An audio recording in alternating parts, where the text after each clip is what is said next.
Okay, I got cut off from my other video, but I thought I'd continue on and add just a few more words to joy and how one can experience joy in their life.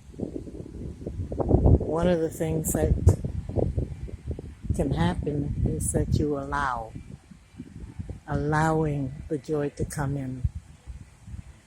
Can't allow joy to come in if your mind is always looking at tragedies and um, sadness and the frustration that perhaps comes into your life that holds you back from receiving joy.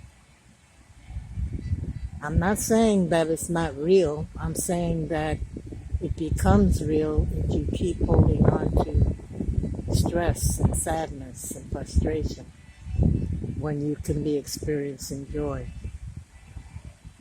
How does one do that? Forgiveness. Forgive yourself. Forgive others who have perhaps unknowingly or willingly caused you sadness or wanting to not communicate. And when I say not communicate, a lot of times people close themselves off and they don't want to experience anything at all, but to shut down and not allow themselves to experience joy. They're holding on to the sadness, holding on to not being able to feel any happiness, whether it's deliberate or not. Our society calls it depression. And depression is just holding back. It's just not being in the mood. So there you have it. You have to be in the mood too. It's not denying what you've been through or the pain you suffered or the alienation that is produced because of the sadness. You're not in denial of it. You're just not experiencing anything else. So one has to let go and allow goodness to come and allow the source of our lives enter in, the guides, the angels, and a lot of the times the words that are needed to reproduce the feeling of joy and happiness again. Most people do want to be happy. They don't want to wallow in the past. They don't want to experience the pain and suffering of what is produced when you wallow in the past. So, you have to create another story. Abraham Hicks talks about that during another story. And the story has to do with what you're doing in your life that makes you happy.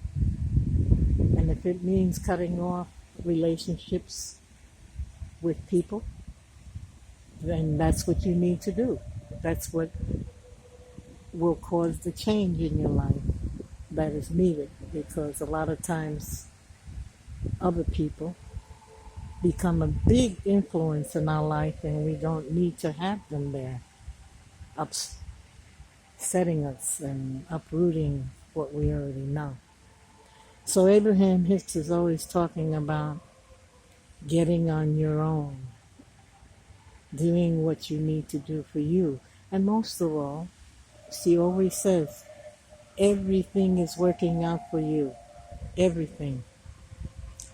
And so you have to believe that. You have to believe that everything is working out for you, even when you're going through what is called contrast. And those feelings that we receive when we're injured and hurt is contrast. We're learning. We're learning something from it. We're not going through something for nothing. The pain and suffering that perhaps we go through has to do with our releasing ourselves from it. And we're learning how to do that. So there is no need to hide.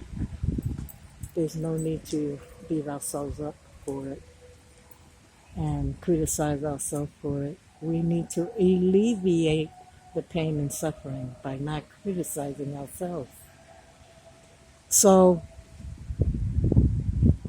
joy and happiness has a lot to do with the way we approach ourselves in our life without criticism. We approach ourselves, oh, man, I'm a good person. I like myself. I see people like me. And then wherever I go, people are very warm and wonderful.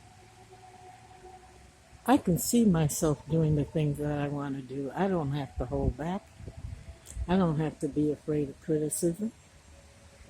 I don't have to allow the influence that is not needed in my life.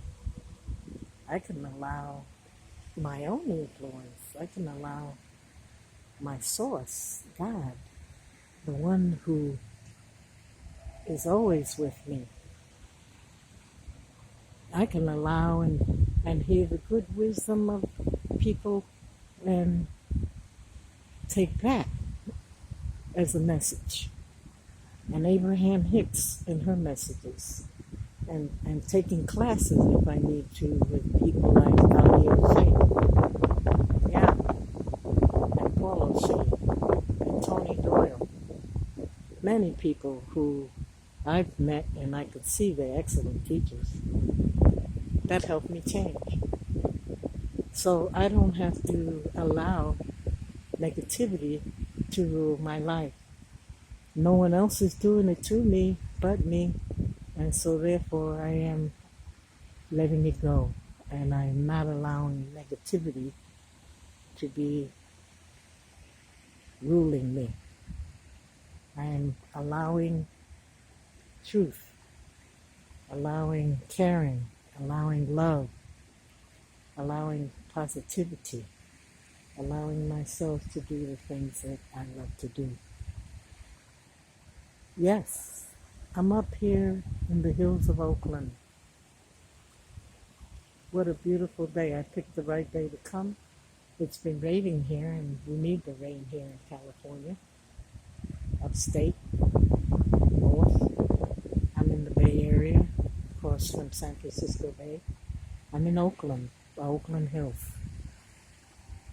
And so I chose to come out today because I could feel that it was the right place at the right time. My camera's moving because of the wind. That's how strong the wind is today up here. But I'm dressed for it. I have my hat on, my coat. I'm warm. I'm enjoying this filming today. And I'm going to stick myself in the camera just for a second so you can see. So I am in the camera, I think, just for a moment. And all is well. I bid you a wonderful afternoon. Today, Saturday. Yeah. And it's really a beautiful day here up in the Oakland Hills, sitting on a bench at the Mormon grounds. Very beautiful. I'm going to walk a little bit more. Whoops, excuse my moving the camera. As I rise up, I was sitting on a bench.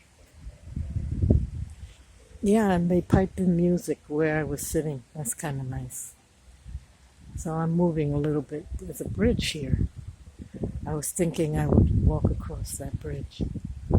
So I'm thinking of 5 things. 5. Self-love,